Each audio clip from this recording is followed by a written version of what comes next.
जी students, exercise 2.5 और इसका question number 4 करेंगे हम।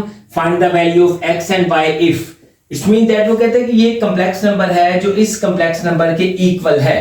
तो अगर ये दोनों कॉम्प्लेक्स नंबर वो कहता है जी इक्वल है, तो आपने इस कॉम्प्लेक्स नंबर में मौजूद इस x और इस y की क्या करनी है, वैल्यू फाइंड करनी है।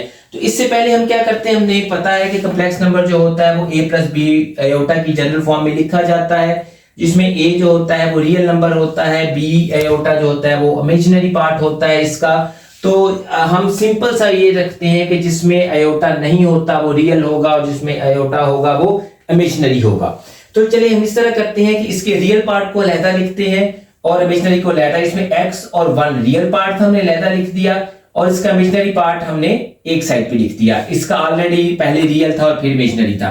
तो अगर ये दोनों नंबर्स जो हैं वो दोनों कॉम्प्लेक्स नंबर इक्वल हैं, अकॉर्डिंग टू कंडीशन दोनों complex number equal, it mean that इसका रियल पार्ट इसके रियल पार्ट के इक्वल होगा और इसका इमेजिनरी पार्ट इसके इमेजिनरी पार्ट के इक्वल होगा। चलिए हम इक्वल लिखते हैं, x plus 1 is equal to 4 and iota y is equal to minus 3 iota.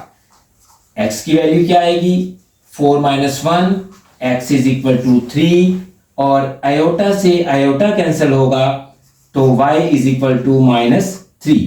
तो स्टूडेंट इसका आंसर क्या है, x इज इक्वल टू 3 और y is equal to minus 3।